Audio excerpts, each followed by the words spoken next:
নবম গ্রেডের পে স্কেলের দাবিতে সরকারি কর্মচারীদের বিক্ষোভ টানটান উত্তেজনা বিরাজ করছে যমুনার সামনে। আমরা আপনাদেরকে জানিয়ে রাখতে চাই, দেশের প্রতিটি জেলা উপজেলা থেকে কেন্দ্রীয় শহীদ মিনারের সামনেই সকালে অবস্থান করেছেন সরকারি কর্মচারীরা। একটি দাবি নিয়ে পে স্কেল বাস্তবায়ন করার লক্ষ্যেই তারা কেন্দ্রীয় শহীদ মিনারের সামনের থেকেই যমুনা অভিমুখে যাত্রা শুরু করেন।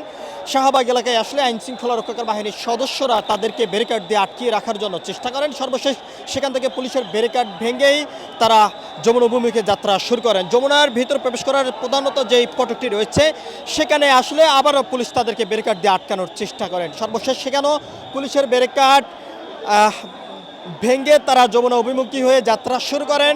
ডক্টর মোহাম্মদ ইউনূসের বাসভবনের সামনে এসে তারা অবস্থান করেন। এরপরেই এখানে তারা অবস্থান করেই পে স্কেল বাস্তবায়ন বিভিন্ন স্লোগানের মধ্য দিয়ে বিক্ষোভ কর্মসূচি তারা চালিয়ে যান। টান টান উত্তেজনা বিরাজ করে যাচ্ছেন। আমরা যদি আপনাদেরকে একটু জানিয়ে রাখতে চাই, এখান থেকে যদি আমরা আপনাদেরকে একটু সরাসরি দেখানোর চেষ্টা করি যে বিভিন্নভাবেই কিন্তু আইন শৃঙ্খলা রক্ষাকারী বাহিনীর সদস্যরা তাদেরকে এখান থেকে সরে যাওয়ার জন্য উদারত আহ্বান জানিয়েছেন। কোনোভাবে না সরার কারণে তাদের উপরে জলকামান নিক্ষেপ করে এবং চাউন গ্রেনেড নিক্ষেপ করে তাদেরকে এখান থেকে সরানোর জন্য চেষ্টা করেন এবং তাদেরকে ছত্রভঙ্গ করার জন্য চেষ্টা করেন। এক পাশে যেমন আইন শৃঙ্খলা রক্ষাকারী বাহিনীর সদস্যরা পরিস্থিতি স্বাভাবিক রাখার জন্য কঠোর অবস্থানে রয়েছেন, অন্যদিকে বিক্ষোভকারীরা তাদের দাবিগুলো বাস্তবায়ন করার লক্ষ্যেই বিভিন্ন স্লোগান দিয়ে টান টান উত্তেজনা বিরাজ করে যাচ্ছে। সব কিছু মিলিয়ে যদি আমরা আপনাদেরকে জানিয়ে রাখতে চাই, বর্তমানে যমুনার সামনের টান টান উত্তেজনা বিরাজ করে যাচ্ছে। একদিকে যেমন আইন শৃঙ্খলা রক্ষাকারী বাহিনীর সদস্যরা এখানে পরিস্থিতি স্বাভাবিক রাখার জন্য কঠোর অবস্থানে রয়েছেন, অন্যদিকে বিক্ষোভকারী সরকারি কর্মচারীরা তারা বিভিন্ন স্লোগান দিয়ে তারা বিক্ষোভ করে যাচ্ছেন। তারা এখান থেকে বারবার যেমনটি জানিয়েছেন, যত সময় পর্যন্ত তাদের এই দাবি বাস্তবায়ন না করা হবে তত সময় পর্যন্ত তাদের এই বিক্ষোভ কর্মসূচি চলমান থাকবে। সব কিছু মিলিয়েই যদি আমরা আপনাদেরকে জানিয়ে রাখতে চাই, এখান থেকে সরকারি যে সকল কর্মচারী যারা রয়েছেন তারা বারবার যেমনটি বলেছেন যে অন্তর্বর্তীকালীন সরকার তাদেরকে বারবার আশ্বস্ত করেছেন তাদের দাবিগুলো বিবেচনা করেই সেটির একটি সমাধান দিবেন। তবে এখনও পর্যন্ত সেই সমাধান না পাওয়ার কারণে বেশ কয়েকবার তারা রাজপথে অবস্থান করেছেন। অবস্থান করে তারা এই বিক্ষোভ কর্মসূচি চালিয়ে যাচ্ছেন তাদের দাবিগুলো বাস্তবায়ন করার লক্ষ্যে। এখান থেকে তারা বারবার যেমনটি জানিয়েছেন, তাদের দাবি বাস্তবায়ন না হওয়া পর্যন্ত তারা এই বিক্ষোভ কর্মসূচি চালিয়ে যাবেন।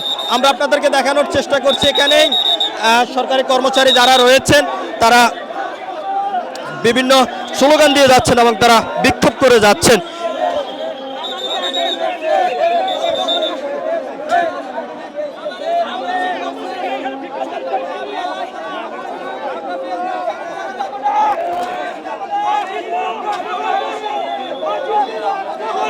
আমরা আপনাদেরকে একটু দেখানোর চেষ্টা করি যে আইন শৃঙ্খলা রক্ষাকারী বাহিনীর সদস্যরা সরকারি কর্মচারীদেরকে সরানোর জন্য চেষ্টা করছেন, কোনোভাবেই তারা সরছেন না এবং পরিস্থিতি স্বাভাবিক রাখার জন্য আইন শৃঙ্খলা রক্ষাকারী বাহিনীর সদস্যরা কঠোর অবস্থানে রয়েছেন।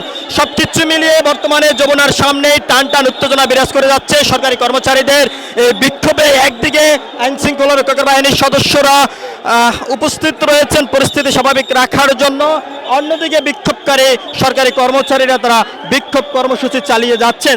তাদের দাবি বাস্তবায়ন না হওয়া পর্যন্ত তারা এখান থেকে সরবেন না, এমনটি এখান থেকে সরকারি কর্মচারীরা জানিয়েছেন। আমরা আপনাদেরকে দেখানোর চেষ্টা করি, এখানে দেশের বিভিন্ন জেলা উপজেলা থেকে সরকারি কর্মচারীরা এসেই যমুনার সামনে অবস্থান করে পে স্কেল বাস্তবায়ন করার দাবিতে তারা বিক্ষোভ কর্মসূচি চালিয়ে যাচ্ছেন। সব কিছু মিলিয়ে ছিল এখনকার মতন আমার কাছে সর্বশেষ। পরবর্তী আপডেট পেতে সবাই দেশ রূপান্তরের সঙ্গে থাকুন। ধন্যবাদ সবাইকে।